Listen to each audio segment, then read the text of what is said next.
Today is 30th of October. Right? Yeah. We're continuing the 7th chapter, verse 3 onwards. So after the next class, we meet directly on the 27th of November. 2 weeks off. That's a chutti. Come back on 25th, Sunday I come back. 27th I'll be here. So 7.1 to 7.3 was on hearing.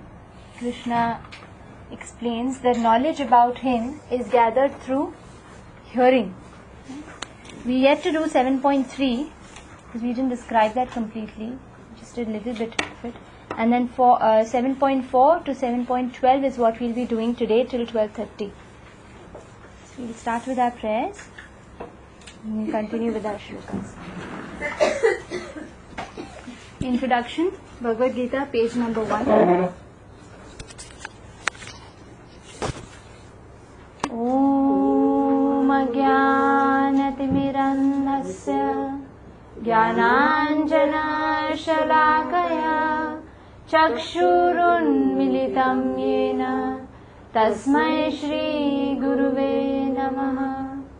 Shri Chaitanya Manobhishtam Sthapitam Yena Bhutale Swayam Rupaha Kadamayam Dadati Swapadantikam.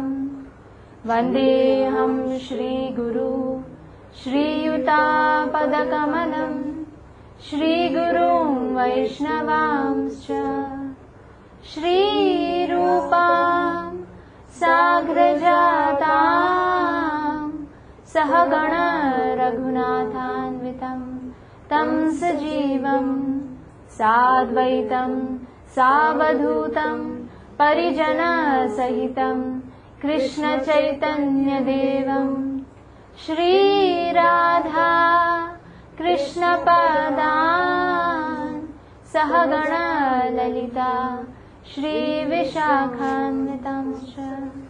He Krishna Karuna Sindhu Dina Bandhu Jagatpate Gopesha Gopika Kanta Radha Kanta Namostate Tapta Kanchana Gaurangi Radhe Vrindavaneshwari Vrishabhanu Sute Devi Pranamami Hari Priye.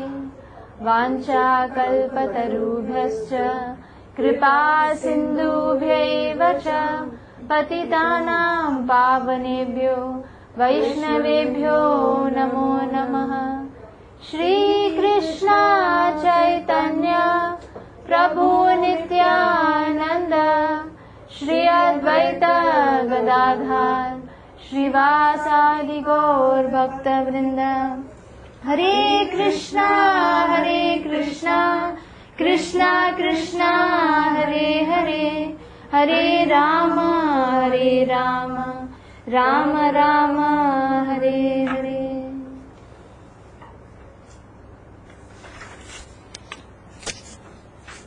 So I'll just make an announcement. November and December fees you all can pay it together, because December again last week we'll take a break and November we have only 2 weeks. So we'll just combine the fees for November and December. Because then it becomes a full form. No, November. November or December, whatever's convenient. So I'm reading the translation of 7th chapter, verse number 1. So after Krishna finished the entire Ashtanga Yoga, he gave us a glimpse of chapter 7, right? Saying that what is the topmost, who is the topmost yogi? Yogi Namapi Sarvesham. That's the 6th chapter, verse number 47, the last verse of the 6th chapter. Krishna says the topmost yogi is the Bhakti yogi. Yogi Namapi Sarvesham Madgate Nantaratmana Shraddhavan Bhajate Yovamam. And then we saw the meaning of the word bhaj. It means to serve rather than only worship or adore. To serve the Lord, Asame Yuktatamo Mataha. Mataha is opinion, Krishna's opinion, that yogi is the topmost, who is serving him intimately. And then we start the 7th chapter without Arjun's question. Krishna directly is so eager to tell us about Bhakti Yoga. And he says, he gives us a hint of how Bhakti Yoga begins. So 7.1, I'm reading the translation. The Supreme Personality of Godhead said, "Now hear, O son of Pritha." So how does Bhakti Yoga begin? By hearing. He says, now hear. Then we saw that shloka, Shrinivatam Sukhata Krishna. In that entire thing is there. Shrini is Shravanam. Shravan Karna. Sunna is hearing. It begins from the ears. Because when we hear, we understand everything. What is the position of Krishna? What is the position of devotees? What is our relationship with Krishna? It's a very powerful process. It's not just an activity. Sun liya. What about this ear? It's come out from here. Is that the purpose of why 2 ears are given to us? So that from here it goes and from here it comes out. In fact, hear from both. More hearing than talking. That's why there's just one mouth. More hearing and it goes into the head and into the heart. So that's how we get purified. So Krishna begins by saying, now hear, O son of Pritha. How? By practicing yoga in full consciousness of me, with mind attached to me, you can know me in full, free from doubt. And then verse number 2, the translation, 7th chapter, verse number 2, the translation, he says, I shall now declare unto you in full this knowledge, both phenomenal and numinous. That means about spiritual and material. This being known, nothing further shall remain for you to know. Right? So Krishna is saying that Bhakti Yoga is full knowledge. There's nothing beyond than that you need to know, Arjun. Did I make that point that how Jesus Christ always told his followers that there's so much more I want to tell you, but because of lack of faith. And in the previous chapters also, I think in the 4th chapter, Krishna gives the qualification to Arjun. He's saying, why am I speaking this to you? I spoke it to Sun God millions of years back. That was the beginning of 4th chapter. Now I'm saying this to you because Bhakto Sine Sakha Cheti. You are my Bhakta, you are my devotee, and a Sakha, you are my friend. Bhakto Sine Sakha Cheti, and this is the qualification of why I'm telling you everything. And here Krishna emphasizes saying there's nothing more to be known beyond this knowledge. Okay? Then 7.3 is what we begin from now. Manushyanam sahasreshu kaschid yatati siddhaye yatatam api siddhanam kaschin mam veti tattvataha. Translation together, start. Out of many thousands among men, one may endeavor for perfection, and of those who have achieved perfection, hardly one knows me in truth. So 7.3, the connection between 7.2 to 7.3 is, first of all, Krishna says, Bhakti begins with hearing. And what will you hear? Everything about the spiritual energy of mine and everything about the material energy of mine. Luminous and phenomenal. Yeah, those two things. Then he says in 7.3, what is the qualification? Who is qualified to receive this knowledge? And the Prabhupada writes that the problem with this material world is, especially Kali Yuga is most of the people are just busy in animalistic propensities. Sophistication of sleeping, eating, mating and enjoyment and defending. Right? These 4 things have become the crux of our life.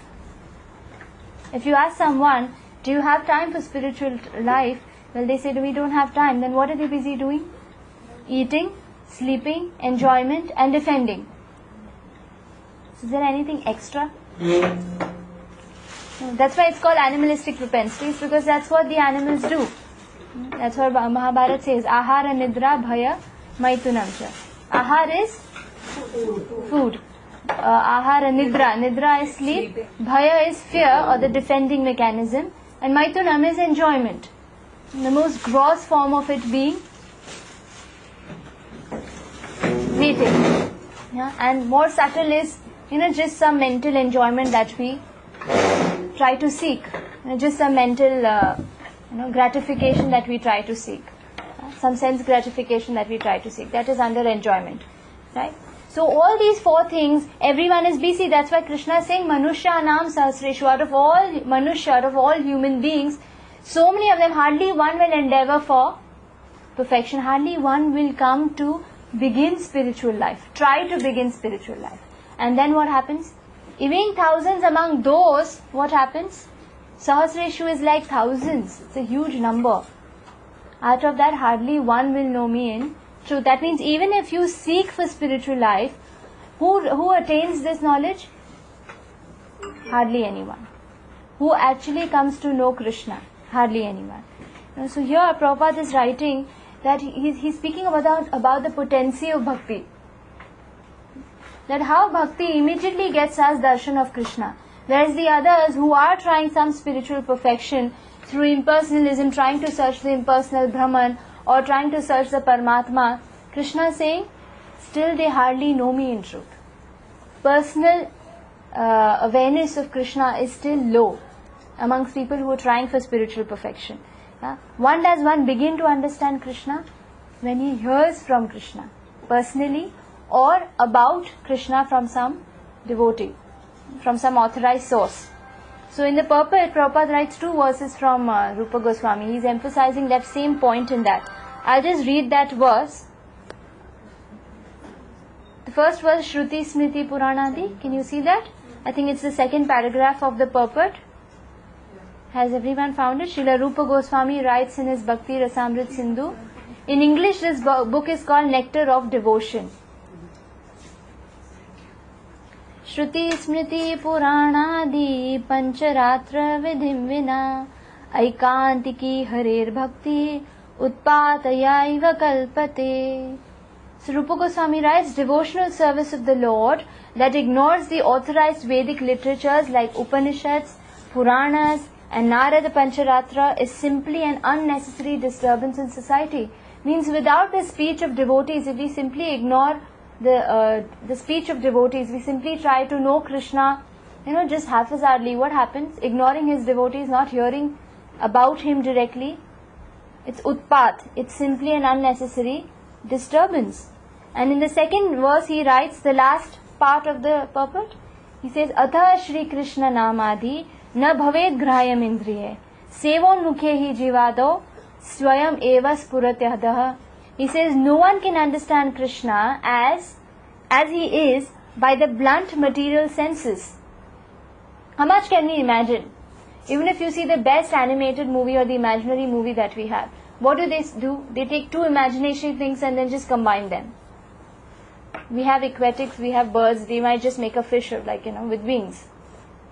At the most. They might just make eyes, 3 eyes. You've seen these alien movies. At the most what they do, they just twist around. How much can you imagine? We cannot imagine beyond a material purview because these senses are material. That's what Prabhupada is emphasizing here by writing a Acharya quote. He's quoting Srila Rupa Goswami. He says that these material senses are blunt. But Krishna reveals himself to the devotees, being pleased with them for their transcendental loving service unto him. If we practice Bhakti Yoga, what happens? Krishna reveals. He is pleased and he reveals himself. So that's our only qualification to understand. That we have to wait for Krishna to be pleased. And he says, I am pleased. In 6.47 he says, I am pleased when someone is practicing Bhakti Yoga. For him, that is the topmost devotee, that's the topmost yogi. So now we begin from 7.4 to 7.12 is the E part of our head. H stands for hearing, that's the first 3 verses. Now here Krishna explains to Arjun how he is the source of everything material and everything spiritual. Right? The 2 types of things he mentions in 7.2, both phenomenal and luminous, that's both material and spiritual. Right? So and then he says that how, that he gives information to Arjun that how we can see Krishna everywhere. And how he is not only a maintainer of everything, but also, in 5.29 he says that Bhuktaram Yagya Tapasam Sarva Loka Maheshwaram. Same he says that I'm maintaining everything here. That's a basic principle. And he says not only maintaining but essential principle, the essence of all these objects, and we'll be defining it. Then you'll understand more. He says everything, now even as Arjun is standing on a battlefield, he's teaching Arjun, he's training Arjun through hearing how he can see Krishna's hands everywhere. How Krishna is personally present everywhere. Now how to see Krishna? We begin from 7.4 to 7.12. And then that also I'll make a certain segregation later. The 7.4 to 7.12 is what we're starting right now. So we go through all the shlokas and we come back to 7.4. When people say, where is God? Why can't we see Him? So Krishna is saying that how you can daily, every day in your life see Him. How you can understand His presence everywhere.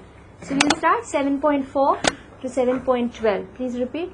Bhumirapo nalo vayuhu Khammano buddhirevacha Ahankara itiyam me Bhinna prakritirashtadha. Together for translation, start. Earth, water, fire, air, ether, mind, intelligence and false ego, all together these 8 constitute my separated material energies. That bhinna word is separated. 7.5 apareyamitastvanyam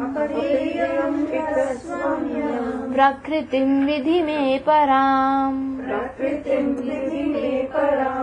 jiva bhuta mahabaho yayedam dharyate jagat. Translation, start. Besides these, O mighty armed Arjuna, there is another superior energy of mine which comprises the living entities who are exploiting the resources of this material inferior nature.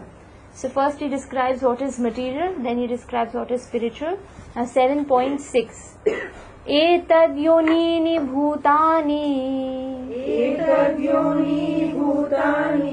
sarva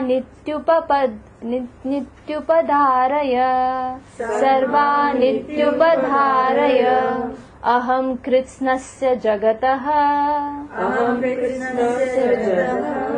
prabhavaha pralayastatha. Translation. All created beings have their source in these two natures. Of all that is material and all that is spiritual in this world, know for certain that I am both the origin and the destruction. 7.7. Mataha parataram nanyat Kinchidasti dhananjaya Mai sarvam nidam protam Sutre manigana iva. Translation. O conqueror of wealth, there is no truth superior to me. Everything rests upon me as pearls are strung on a thread. 7.8. Rasoham apsu kaunteya Prabhasmi shashi surayoho Pranavaha sarva vedeshu Shabdakhe paurusham nishu. Translation. O son of Kunti, I am the taste of water, the light of the sun and the moon, the syllable Om in the Vedic mantras, and I am the sound in ether and ability in man. 7.9. Punyo gandha prithviyam cha तेजश्चास्मि विभावशो जीवनं सर्वभूतेषु तपश्चास्मि तपस्विषु. Translation: I am the original fragrance of the earth, and I am the heat and fire. I am the life of all that lives, and I am the penances of all ascetics. Bijam mam sarva bhutanam Vidhi partha sanatanam Buddhir buddhimatam-asmi Tejas tejasvinamaham. Translation: O son of Pritha, know that I am the original seed of all existences, the intelligence of the intelligent, and the prowess of all powerful men. 7.11 Balam balavatam chaham Kamaraga vivarjitam Dharma viruddho bhuteshu Kamosmi bharatarshabha. Translation: I am the strength of the strong, devoid of passion and desire. I am sex life which is not contrary to religious principles, O Lord of the Bharatas. Arjuna. 7.12, last verse. Ye chaiva satvika bhava Rajasas tamasaschaye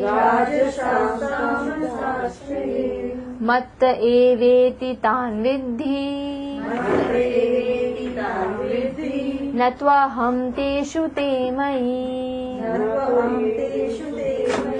Translation: Know that all states of being, be they of goodness, passion or ignorance, are manifested by my energy. I am in one sense everything, but I am independent. I am not under the modes of material nature, for they, on the contrary, are within me. So we turn to 7.4. Quickly summarizing 4 to 12, I'm just reading a passage here. By hearing from spiritual sources, it's not in the book. By hearing from spiritual sources, either from Krishna directly or through a devotee, one acquires profound knowledge of the divine. Anticipating the common challenge, can you show me God? The analogy of pearls strung on a thread is cited. The pearls are perfectly arranged and harmonized in a necklace, though the thread remains completely invisible, unseen. Similarly, God designs, creates, and sustains the entire universe, yet is invisible to an immature observer. The extreme intricacy of the creation, however, naturally indicates the presence of higher intelligence.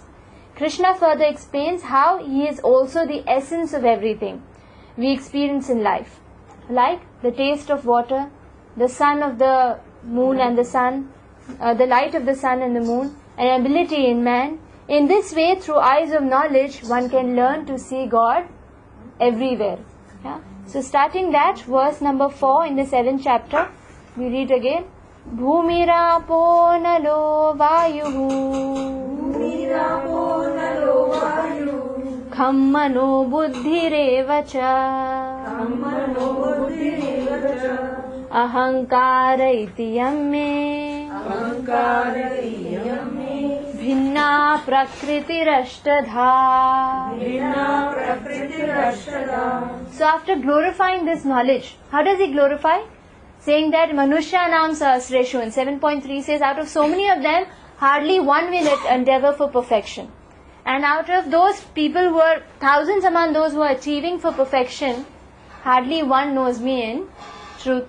Then in 7, after glorifying this knowledge, that how rare this knowledge is, he starts describing from 7.4. What is the connection between 7.3 and 7.4? He what does he do? He sums up the entire material creation in one verse.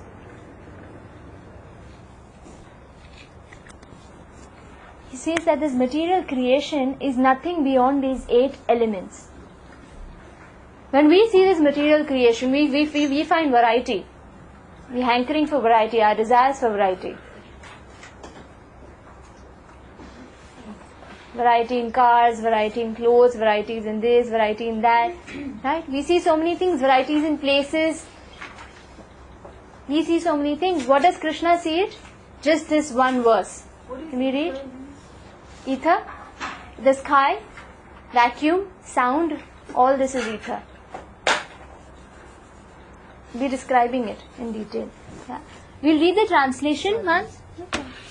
Start. Earth, water, is that right? Yeah. Earth, water, fire, air, ether, intelligence and false ego. Altogether these 8 constitute My separated material energies. Right? So then Krishna starts this summarizing, beginning with the 5 gross elements. Earth, Bhumir, Apo is water, Nalo, Vayuhu is air, Kham is ether. Here are the 5 gross elements. Things that we can see with these material vision, these material eyes. Our body, this flesh body is, the gross body is made up of these 5 elements. Earth includes the flesh, the bones, the hardcore matter which is there. Water, how do we have water in our body? The blood, all the juices, the biles, all this is water. What is fire element? The digestion acids. The digestion is because of the fiery element in our body. Air, our breathing, even the Vyan, Apan, all those 5 kinds of air which are there in our body, the gases which are there in our body is air. Ether is vacuum, the space, sound, all this is ether. These are called gross because there is some parameter to measure them. Sound can be measured, vacuum can be measured, yes. Right. Earth definitely can be weighed, can be measured. Water, fire, these are gross. And then 3 subtle elements. What is that? Bhumirapo nalo vayu kham mano buddhi revacha. Mano buddhir, man is the mind. Buddhi is intelligence. Yeah. Ahankar is the false ego. Can we measure these 3 things? That's why they are subtle. Sometimes we say you have an intelligence the size of a pea. 3 subtle elements, 5 gross elements. Total is Ashtadha, that is 8. Bas, this whole material creation is only this. What is Ashtadha? Ashtadha, it's there in the shloka. Bhinna Prakriti Ashtadha. The last line of the verse is Bhinna. Why does he say Bhinna? Why is this word Bhinna used? Bhinna means separated.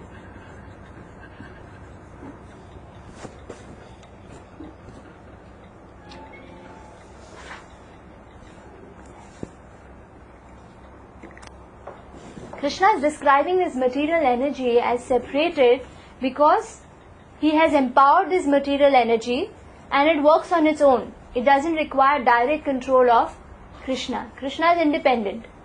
Just like you have a machine, you switch it on and you get it. The washing machine, a fully automated washing machine, what happens? The whole thing is done. You don't have to keep looking. Earlier those washing machines were there, you had to take out everything and then put it into the dryer and then semi-automatic.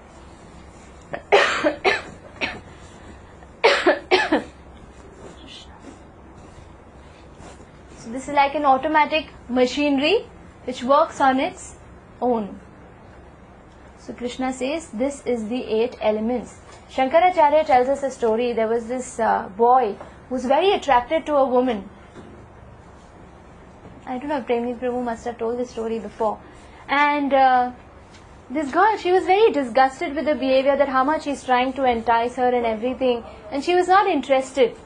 She was a great devotee of Krishna. She was not interested into the, the whole whims and his buttering and everything. So she wanted to teach him a lesson that how this body that he is attracted to is basically these 8 elements. So what does she do? She tells the boy that, we'll go out for a date after a week. So he gets very excited. He feels, wow, itna mehnat kiya, now only a week I have to wait. And what does this girl do in this entire 1 week? She takes in laxatives, and everything. She starts losing her hair, her face. That's what happens when you take too much purgatives and laxatives. You just start losing out the texture of your skin and everything. And she passes a lot of stool and urine. What does she do? She stores everything.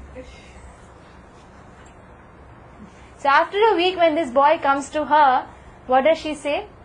She opens the door. And what does he say? Aapki beti hai? He feels that, this is some other woman. And then he talks to her saying that, can I meet that beautiful lady? And she says, no, that's who I am. He couldn't believe it. He said, no. He said, no, what I did is I separated my beauty and I've locked it in this room. It was quite curious. He says, really? He says, yeah, I've locked it in this room. You can go in this room, enjoy how much ever you want to. He was really curious. He said, how is that possible, How can you just take off your beauty and it's like, all these wigs and dentures and all. It's like, there was another joke where something like that happened. And then he goes into that room where she has stored all these things. She says, well, the bucket is full of it. And when he opens, what does he see? The 8 elements. Basically, this is what all about. This is what the beauty and this whole world that we see is different manifestations, permutations and combinations of these 8 elements. And that's why the self-realized souls, they don't enjoy these things, because they know these are simply 8 elements, there's nothing more. As Prahlad Maharaj writes, Puna Punash Charveta Charvananam. If you have a chewing gum, in colleges, these boys used to do that. They would chew a chewing gum and then stick it at the... Yeah? Imagine the next boy, there used to be a morning college and then afternoon college. And some management classes would be in the evenings. And then the morning boy comes, he chews it, he puts it down. And the afternoon guy, he takes out, he chews it and puts it down. I know, very gross. This is how material things are. It's very gross. But we think we'll derive some juice out of it. As Prahlad Maharaj says, Puna Punash Charvita Charvananam. He said, chewing the chewed. If you have a sugar cane, you chew it, what comes out? Some sweet nectarian juice. We keep chewing it. What happens? After a certain point of time, there's nothing left. But we simply trying to chew it, trying to take out some pleasure out of it. We buy something. Because we paid so much for it, we try to enjoy. We know that after a certain point of time, it's not giving me enjoyment. But because I have paid so much for it, I want to enjoy. It's not going to come. It's Puna Punash Charvita Charvananam. Because material things, Krishna sums it up in one shloka. He says, this is what the whole material manifestation is about. And then he gives us the next verse. What is more higher than this material energy? 7.5. Apareyam mitastvanyam. Apareyam mitastvanyam. Prakritim vidhi me param. Jiva bhuta mahabaho. Yayedam dharyate jagat. Translation, start. Besides these, O mighty armed Arjuna, there is another secret energy of mind, which comprises the living entities who are exploiting the resources of this material and inferior nature. 7.5, Krishna speaks about his spiritual energy. He spoke about the material energy, which comprises of 8 elements. Spiritual energy. Apara. Apara means inferior. Para means superior. So the first line here in the shloka is Apareyam itastvanyam. Tvanyam is another. Other than this lower inferior energy of mine, I have something which is more param. The second line is Vidhi me param, or superior. What is that? Jiva Bhuta, the living entities. These material elements are dead. This body is basically dead. How do we know? If I cut off my hair, does it still grow? No. It stops growing. When I cut off my nails, it stops growing. Right? If I cut off a certain limb, it stops functioning. So basically these 8 elements are dead. Why does it have life? Because of Krishna's superior energy, which is trying to exploit this body. That's what he says, who are exploiting the resources of this material inferior nature. We are using the tools, like how you give a child some toy. He plays with those toys. This body made of material elements is given to us. And this superior living entity, the soul. Now we have 8 elements in this. What does the soul have? Sat, Chit, Ananda. What is Sat, Chit, Ananda? Sat is eternal, full of knowledge, and Ananda is bliss. If material energy is these 8 elements, spiritual energy is, the characteristics is this: Sat, Chit, Ananda. Earth we called material because it is not Sat, Chit, Ananda. We don't call water spiritual because it is not Sat, Chit, Ananda. It is not. It doesn't have consciousness. It's a dead element, perishable, comes to an end. I'll not be going into more detail of this because this is what we did in chapter 2, 30 verses. This entire thing. The science of the soul was done in chapter 2. So here Krishna he's clearly mentioning that the Jiva Bhuta are superior than. So there are some philosophers who say that when the body comes to an end, the soul also comes to an end. That's not true. He clearly mentions here that the soul is superior to this body. The Jiva Bhut, the living entities, are superior to the material energy. Now what do we see around us? We see 2 categories of things. Living and non-living. Is that right? Non-living is these 8 elements, and living is the Jiva Bhuta. Is there anything other than this combination in this material world, in this creation?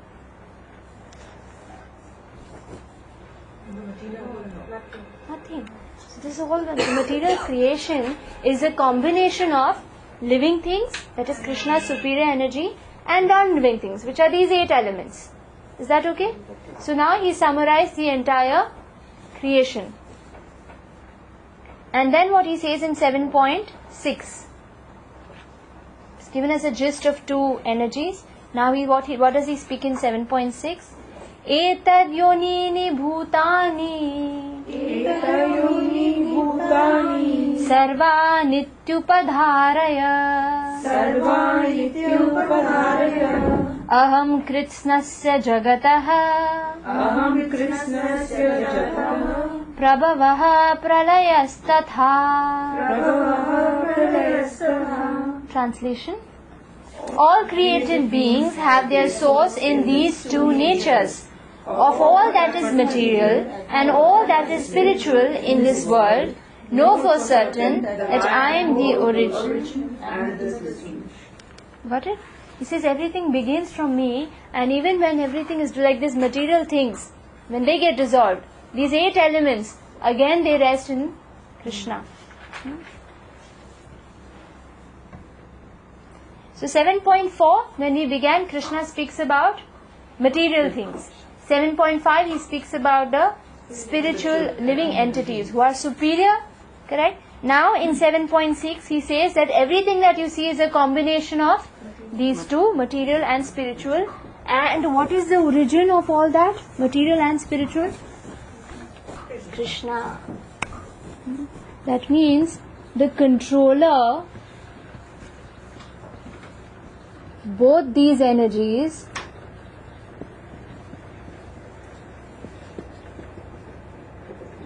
is Krishna.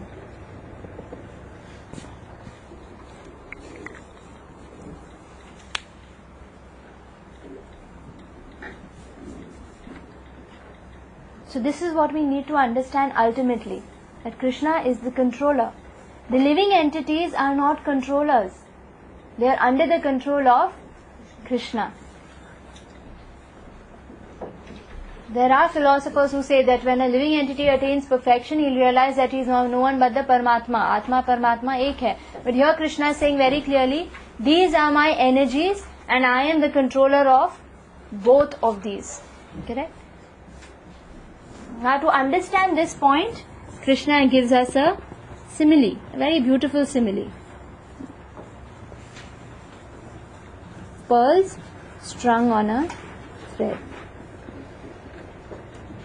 How do you understand? How is he controlling both these things? We understand from 7.7.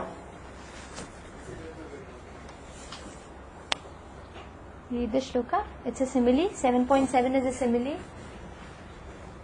He's giving a beautiful example of how to see him controlling these two elements.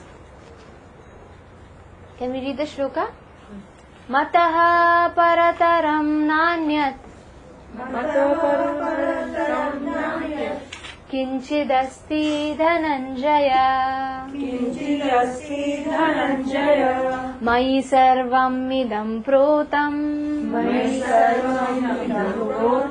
Sutre manigana iva. Translation, start. O conqueror of wealth, there is no truth superior to me. Everything rests upon me as pearls are strung on a thread. He says, when the pearls are there, can you see the thread in it? It's invisible. But how are the pearls strung together? We have to understand that the underlying principle of these pearls being together is the thread.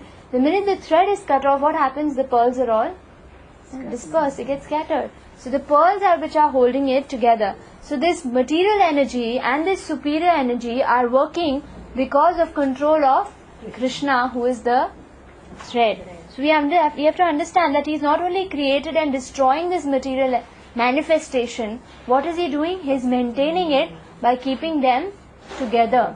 This harmony in this world is because of Krishna's interference, because of him being the thread in the necklace. Right? So how do we know this? By hearing. Now that Krishna is telling us, we are understanding this thing. Right? And then the second part of the shloka, what does he say? Can you read the second part? There is no truth superior to me. That's another important fact. People think that the absolute truth is the impersonal Brahman. Here Krishna is emphasizing very clearly, he is saying there is no truth superior to me. Krishna is giving a total personal conception. Is he saying there is no supreme truth, no superior truth than the impersonal Brahman? No, he is saying no truth superior to me. Later in the verses also he mentions that how impersonal Brahman is simply an offshoot from Krishna. This is Krishna's effulgence. We'll be coming to that in verse number, I think it's chapter 8. Here he says very clearly, Krishna is a person. He's saying there's nothing beyond me. There are philosophers say there's something inside Krishna. There's something beyond Krishna that we need to understand. Beyond the deity there is something we need to understand. Someone inside the deity we need to connect to. No, Krishna says nothing superior to me. Everything is being controlled because of my interference, of me being the thread. Now from verse 7 to verse number 7.8 to 7.11, Krishna further explains that he is the essence of everything. How he is maintaining everything. 7.8 to 7.11. We'll be understanding this. First he gave us a segregation. 7.4 is material energy. 7.5 is the spiritual energy. 7.6 he says how I'm controlling everything. He gives us the simile to understand that in 7.7, saying that I'm like the thread of pearl strung together. Right? And he's saying there's no truth superior to me. There's nothing beyond me. I'm like the ultimate controller, ultimate supreme personality here.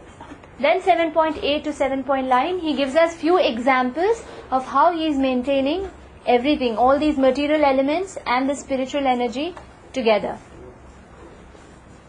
Verse number 7.8.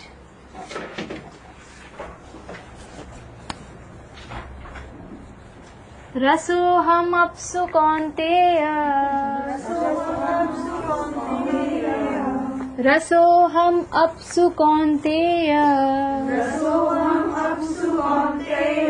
Prabhasmi shashi surayoho, Pranavaha sarva vedeshu, Shabdakhe paurusham rishu. Together, start. O son of Kunti, I am the taste of water, the light of the sun and the moon, the same Om in the Vedic mantras, and the sound in ether, and ability in man. So 5 examples he is giving us. Number 1, the taste of water, then light of the sun and the moon. What else? Syllable Om in the Vedic mantras, sound in ether, ability in man. That's it. More examples we'll be doing later.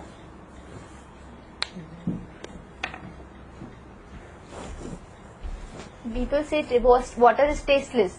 Krishna saying, Rasoham apsu kaunteya. He says, I am the taste of water. What does that mean? How can it be tasteless? Krishna is tasteless? You can't see that. What is the essential principle of water? That's the essential principle of water. That's what water is supposed to do. It's supposed to quench our thirst. If you drink salt water, the ocean water, does it quench your thirst? No. Immediately you can make out the kuch gadbad hai. You know, this is not the taste. This is not pure water. Immediately, when sometimes one place I went, there was this borewell water, and when you drink it, you can immediately make out something, some khara pani it is called, I think. There's something in it. This is not the taste. And how can you say water is tasteless when something is mixed in it? We can immediately pick up the taste. Cannot define it. Because the essential principle of quenching thirst, which only original water that can do, Krishna says that principle is me. Only I can quench your thirst. That's the original. In the next verse, Krishna says Punya Gandha, the original taste or the original principle of maintenance. How is water maintaining us? By quenching our thirst. That principle is me. That maintaining principle is me. He says, Rasoham apsu kaunteya. So in pure taste of water, when it's mixed with salt, doesn't quench our thirst. So that quenching thirst, that essential principle of the taste of water is Krishna. So how can we appreciate Krishna every time we drink water?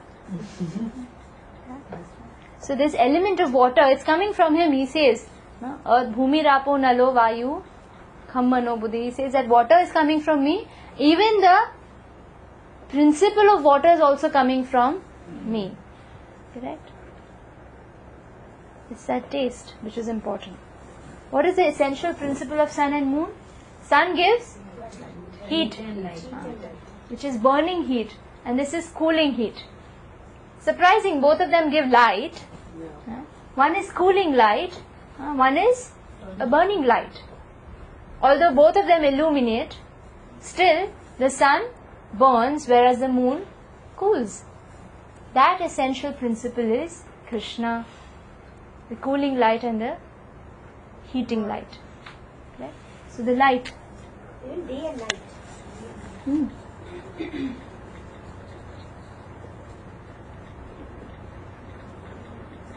cooling and the heating principle of light is Krishna.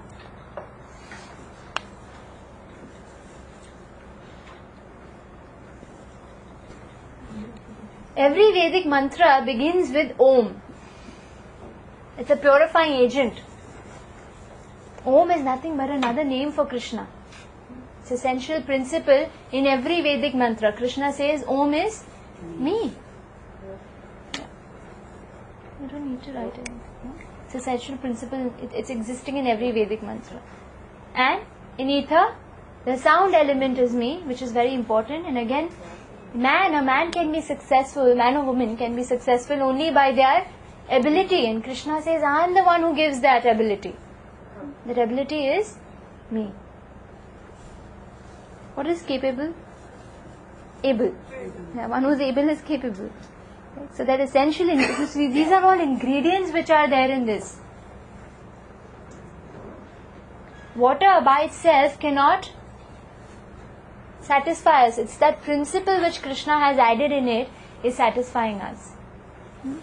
Same way in the sun and moon, in the Vedic mantras, in ether, in man, we see these things everywhere. We see someone excelling, someone doing so well. We have to understand that that ability is coming from Krishna. You know, when Prahlad Maharaj was asked by Hiranyakashipu, where do you get this power?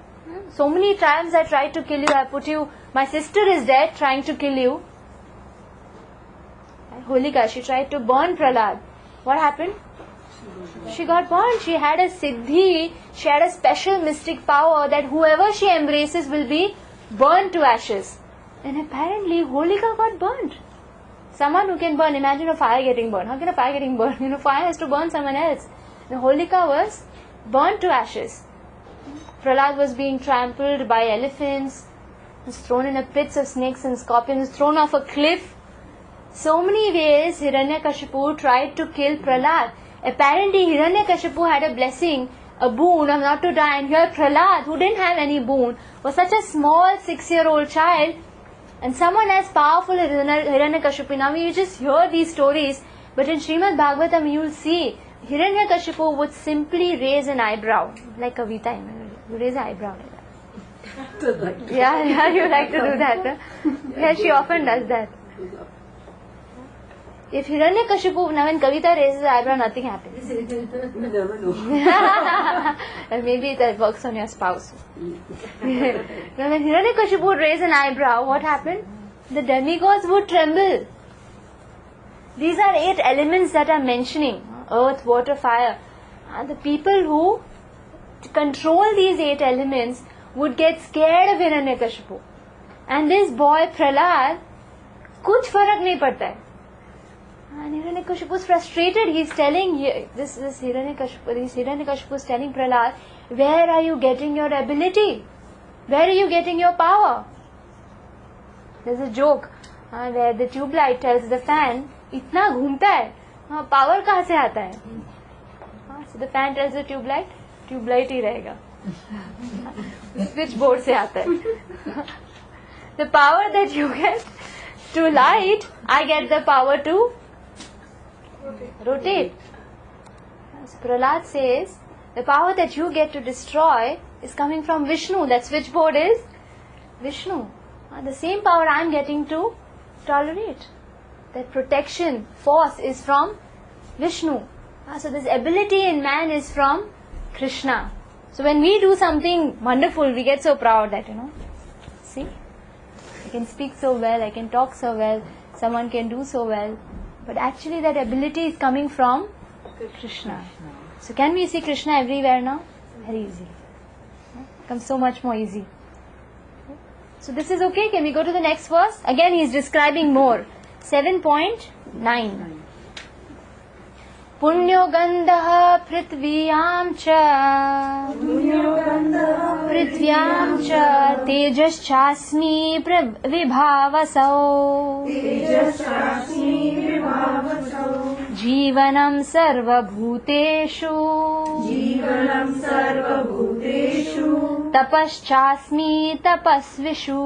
Tapashashmi tapasvishu. Translation together. I am the original fragrance of the earth, and I am the heat in fire. I am the life of all that lives, and I am the penance of all ascetics. What does punya mean here? Punya means original, like the original taste of water. The minute it's changed, we immediately make out there's something wrong. So here Krishna is saying the original fragrance of the earth. If I take up some soil, can I smell it? Yeah? If it's mixed with water, the first rain, then maybe you get that beautiful smell. Now actually in Bombay you can't, hardly you get this smell. When you go to even in the outskirts of Bombay you can get that. The first rain, it's a you feel like eating that mud. Yeah, it smells amazing. So that original fragrance. The seed of a rose doesn't have fragrance. Once mixed with earth, that earth also doesn't have fragrance. And mixed with water, when it grows, that rose, what fragrance does it give? Amazing. Imagine the same elements when mixed here, the jasmine gives another fragrance. So it's the original fragrance of the earth which is taken by the seed, and when the flower comes out, only that flower gives that fragrance. So Krishna says that fragrance is me. So that original fragrance. 7.9.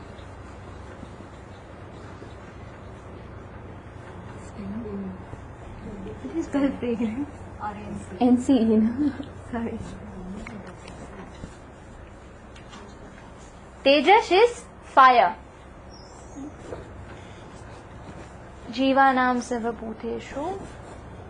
Life and Punya Gandha. Gandha is fragrance. I am the original fragrance of the earth. I am the heat in fire. If there is no fire, actually nothing in this world can begin. That's why in cold regions, when Prabhupada went to London, he says that, when one reporter, how these tendency of reporters are, they always try to get something controversial out of your, they try to, kind of pin you. And so they asked, so Prabhupada, how did you find London? He said, London is like hell. It's cold, there's no sunlight. That's how Patal is. In Patal, there is hardly any sunlight and it's very cold. The basic,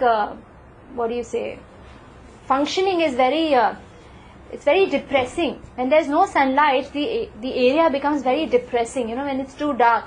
I don't like especially when all the curtains are drawn and everything is so dingy and smelly. When the sunlight doesn't come in, even the clothes don't dry nicely. What happens when that smell becomes very dingy? That's how the Patal is. That's why Prabhupada said London is like hell. And he said, but still the Britishers have done a good job out of it. It's because without fire, it's very difficult to function. Even the food in our system doesn't get digested. So he says that heating element in fire is me. Life of all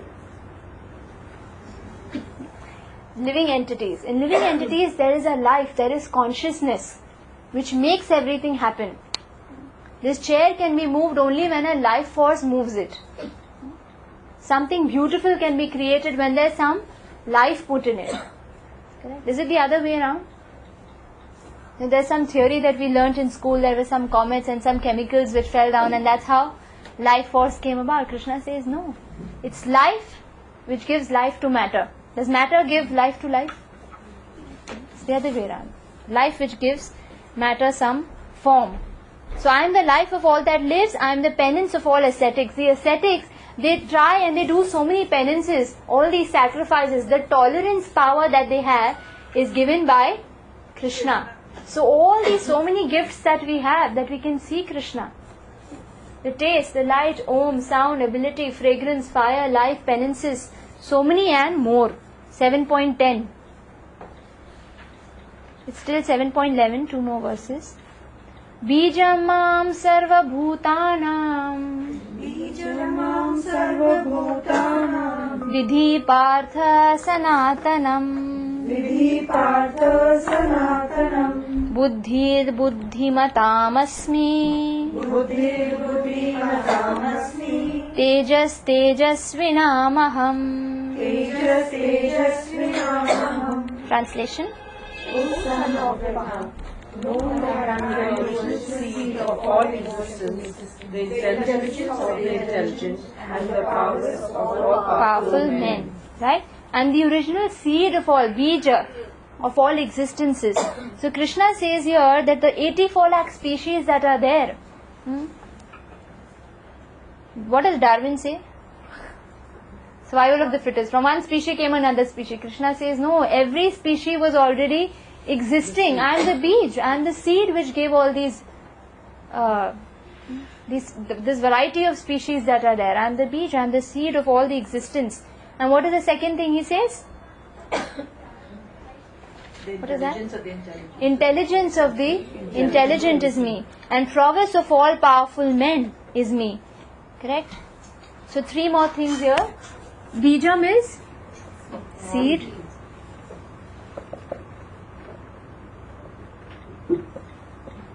The prowess of all powerful men, and then the intelligence of all intelligent men. These are all the things that we see around us. Intelligence is very rare, no? So, sometimes if you see it, you can understand. That comes from Krishna. Sorry, common sense is rare. Intelligence is rare. Subtle. Takes some time. I thought fools were more common. 7.11 Balam balavatam chaham Kamaraga vivarjitam